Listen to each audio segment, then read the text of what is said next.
Hello दोस्तों, स्वागत है आपका अपने यूट्यूब चैनल टेरेस आइलैंड में। मैं आपका अपना दोस्त अमित एक बार फिर से हाजिर है कुछ नई और ख़ास टिप्स के साथ। दोस्तों, इस वीडियो में मैं आपको एक ऐसे प्लांट के बारे में बताने वाला हूँ कि इस प्लांट के बारे में अगर जिसके घर में प्लांट होगा उन्हें इसकी जानकारी इसकी नहीं होगी, और अगर जिसके यहाँ नहीं होगा वो इस जानकारी को सुन कर के इस पौधे को अपने घर में लगाना ज़रूर पसंद करेंगे। तो दोस्तों, आज मैं आपसे बात करने वाला हूँ अरीका पाम के बारे में। हम जान लेते हैं कि इस पौधे को और किस किन नामों से जाना जाता है।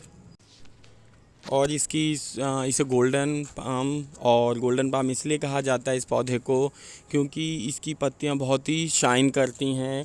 कुछ अगर इसे हल्की धूप मिलती है तो गोल्डन कलर की होने लग जाती हैं पत्तियां।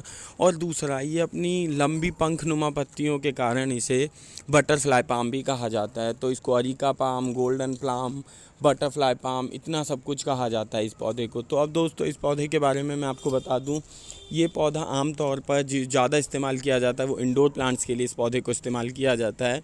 इस पौधे को डायरेक्ट धूप की ज़रूरत बिल्कुल भी नहीं होती है। इस पौधे को अगर लगभग सुबह की 1 या 2 घंटे की धूप मिलेगी तो वो इनफ होगा, और अगर ज़्यादा धूप मिलेगी तो इसकी पत्तियाँ पीली पड़ने लग जाएंगी। पीली पत्तियाँ पड़ जाएंगी तो पौधा खुद ब खुद ख़राब हो जाएगा। तो इसलिए इस पौधे को धूप में बिल्कुल भी ना रखें। और अच्छा होगा कि अगर आपके रूम के अंदर बहुत रोशनी रहती है, इनडायरेक्ट रोशनी रहती है, तो आप इसे अपने रूम के अंदर रख सकते हैं। अब बात करते हैं दोस्तों इसके अंदर खाद की। तो इसके अंदर हम कौन सा खाद मिला सकते हैं? तो दोस्तों, इसके अंदर हमें वर्मी कंपोस्ट या फिर हमें चाय की पत्ती का खाद देना बहुत सही रहेगा। ये मेरे पास जो आप देख रहे हैं, ये मेरा कुछ दिन का मैंने घर में ही बनाया हुआ चाय पत्ती का खाद है, जिसको मैं अपने मोस्टली हर पौधे में ही इस्तेमाल करता हूँ। ये जो खाद है ये इसलिए काम आता है कि पौधों की पत्तियाँ जो पीली पड़ने लग जाती हैं वो इससे अच्छी हो जाती हैं, और इस चाय पत्ती के खाद से पौधों की पत्तियाँ पीली नहीं पड़ती हैं। अगर आप जानना चाहते हैं कि कैसे आप बिना कीड़ा लगे चाय पत्ती का अच्छा खाद बना सकते हैं, तो आप कमेंट बॉक्स में कमेंट कर सकते हैं। मैं आपको अगले वीडियो में ये बता दूंगा कि कैसे आप चाय पत्ती का खाद आसानी से बना सकते हैं।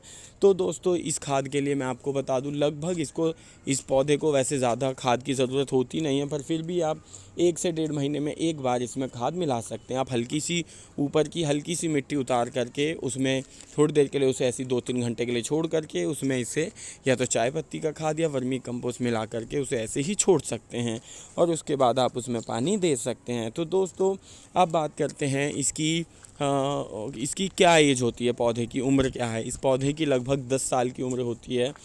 ये पौधा लगभग 6 से 7 फीट की हाइट तक आसानी से बढ़ जाता है।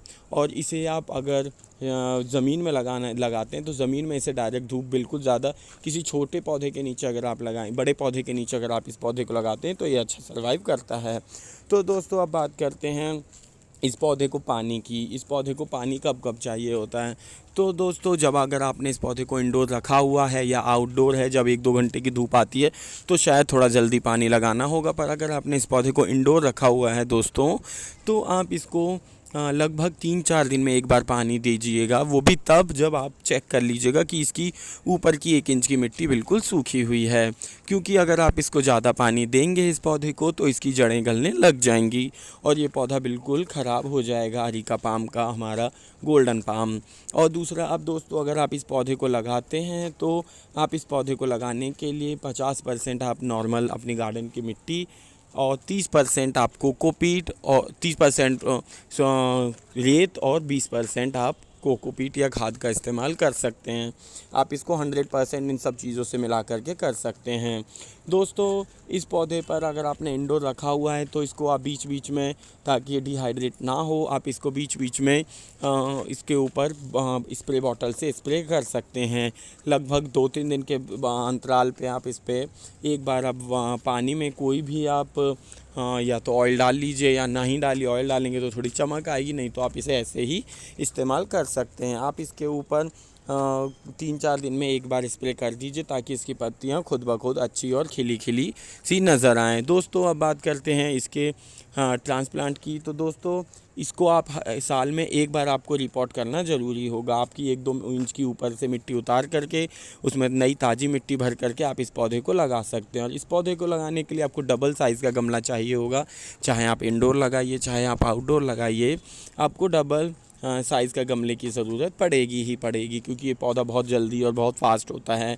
और जब भी अगर आप नया पौधा लगा रहे हैं तो नए पौधे के लिए आपको क्या करना होगा, आपको इस पौधे के जैसे अगर इसकी मान लीजिए 8-10 ब्रांच हो गई हैं तो कुछ टाइम के बाद आप इसको निकाल करके 2 गमलों में शिफ्ट कर सकते हैं, आधी आधी ब्रांचेस को। और आप अगर ऐसा करते हैं तो आपको इसको इन दिनों में ही जो अब दिन आएंगे बरसात के, उन दोनों में आप इसे शिफ्ट कर सकते हैं। तो दोस्तों आपने पूरा वीडियो देखा है, मुझे कमेंट में ज़रूर बताइएगा कि आपको अरेका पाम की जानकारी कैसी लगी। और आप भी अपने इससे, मैं इसका प्राइस बता दूं, आपको ये लगभग 150 रुपये तक आसानी से मिल जाएगा। आप ज़रूर लगाइए अपने घर में अरेका पाम का पौधा और देखिए कितनी शुद्ध हवा वो आपको देता है। तो दोस्तों कैसा लगा वीडियो कमेंट कीजिएगा।